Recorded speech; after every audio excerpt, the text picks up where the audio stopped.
Yang pertama ada definisi taubat. Taubat secara etimologi berasal dari bahasa Arab yaitu tabayatun yang berarti kembali, menyesal atas perbuatan dosanya. Dalam kamus ilmu tasawuf, taubat adalah kembali, meminta pengampunan. Taubat merupakan amalan yang menekankan kesadaran untuk kembali dari keburukan menuju kepada kebaikan. Adapun dalam perspektif sufistik, taubat sendiri berarti kembali dari segala perbuatan tercela menuju perbuatan terpuji sesuai dengan syariat agama. Taubat juga dapat diartikan sebagai langkah tazkiyah an-nafs dan langkah awal menuju kepada Tuhan.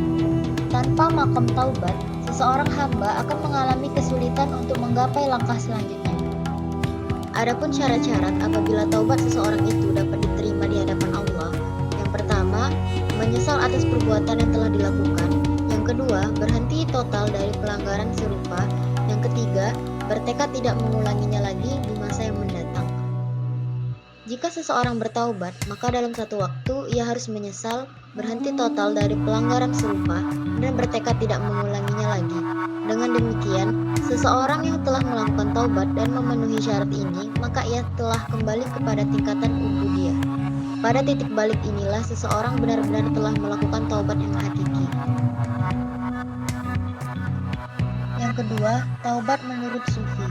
Ada beberapa definisi taubat menurut Sufi, diantaranya yang pertama, taubat menurut Al-Ghazali. Secara etimologi, taubat menurut Al-Ghazali merupakan kembali, yakni kembali dari kemaksiatan kepada ketaatan, kembali dari jalan yang jauh ke jalan yang lebih dekat. Taubat menurut Al-Ghazali menyesali perbuatan dosa yang dilakukan di masa lalu dan akibatnya, yaitu terhalangnya ia dari yang dicintai karena dosa tersebut, lalu bertekad untuk menghentikan seluruh dosa tersebut agar terjalin kembali hubungan mesra dengan Allah. Al-Ghazali mengatakan bahwa apabila manusia bertaubat sebelum dia melihat tanda-tanda kematiannya, Tuhan mengampuni dosa-dosanya dan Allah akan menerima taubat manusia sebelum datangnya tanda-tanda hari kiamat. Tuhan mengampuni dosa-dosanya dan memberinya tempat bernaung pada hari kiamat.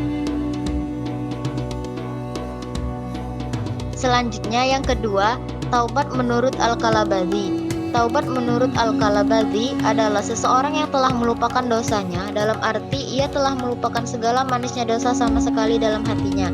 Karena itu, orang yang telah bertaubat atau taubatnya telah diterima, tidak tertarik lagi kepada dosa yang pernah ia lakukan. Orang yang tertarik kepada dosa adalah ketika ia masih merasakan manisnya dosa tersebut. Sedangkan pada orang yang telah betul-betul bertaubat, tidak akan tersisa lagi kenangan akan manisnya dosa tersebut. Yang ketiga, taubat menurut Ibnu Qayyim al-Jauziyah. Taubat menurut Ibnu Qayyim al-Jauziyah ialah menyesali dosa-dosa yang telah dilakukan di masa lampau, membebaskan diri seketika itu pula dari dosa tersebut dan bertekad untuk tidak mengulanginya lagi di masa yang mendatang. Bagi Ibnu Qayyim al-Jauziyah, ada 3 syarat yang harus terkumpul dalam taubat. Syarat yang pertama adalah menyesali dosa-dosa yang telah dilakukan di masa lampau. Yang kedua, membebaskan diri seketika itu pula dari dosa tersebut. Dan yang ketiga, bertekad untuk tidak mengulanginya lagi di masa yang akan datang. Materi yang ketiga ialah definisi zuhud.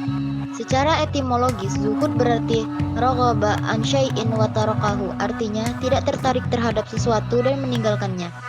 Zahada fil ad-dunya berarti mengosongkan diri dari kesenangan dunia untuk ibadah. Orang yang melakukan zuhud disebut zahid, zuhdan atau zahidun. Adapun makna zuhud secara terminologis menurut Ibnu Jauziyah mengatakan al-zuhud merupakan ungkapan tentang pengalihan keinginan dari sesuatu kepada sesuatu lain yang lebih baik darinya. Syarat sesuatu yang tidak disukai haruslah berupa sesuatu yang memang tidak disukai dengan pertimbangan tertentu. Jadi, zuhud itu bukanlah sekedar meninggalkan harta dan mengeluarkannya dengan sukarela ketika badan kuat dan ada kecenderungan hati kepadanya. Tapi, zuhud ialah meninggalkan dunia karena didasarkan pengetahuan tentang kehinaannya jika dibandingkan dengan nilai akhirat.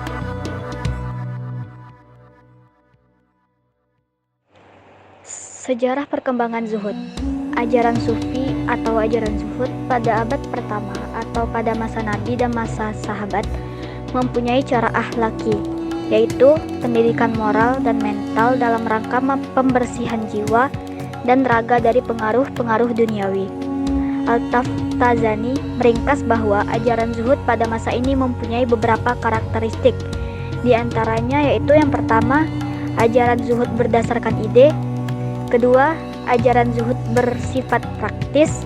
Ketiga, motivasi lahirnya hidup zuhud ini adalah rasa takut. Dan keempat, ajaran zuhud pada periode akhir di Khurasan.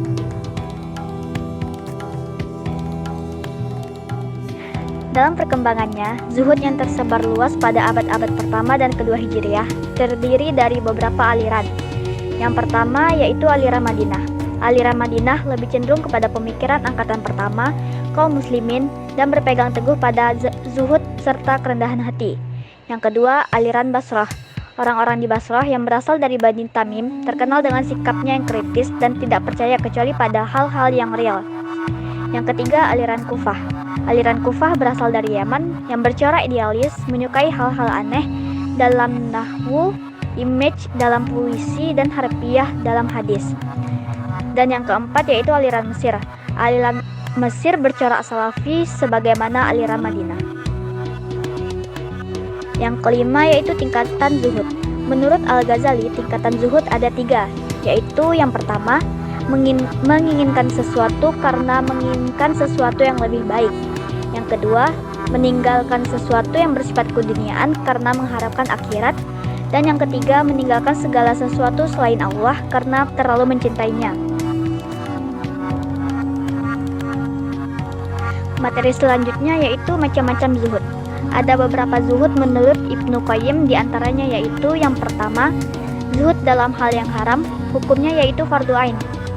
Dan yang kedua, zuhud dalam hal-hal yang subhat, hukumnya tergantung pada tingkat kesubhatannya.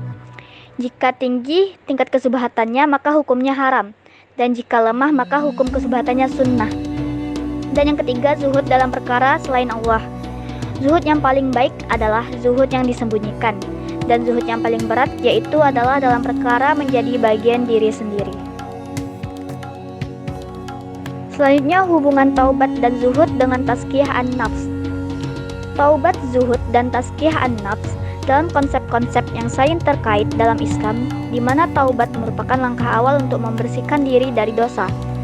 Zuhud merupakan sikap sederhana dan tidak terlalu terikat pada dunia materi, dan tazkiyah an-nafs adalah proses penyucian diri untuk mendekatkan diri kepada Allah.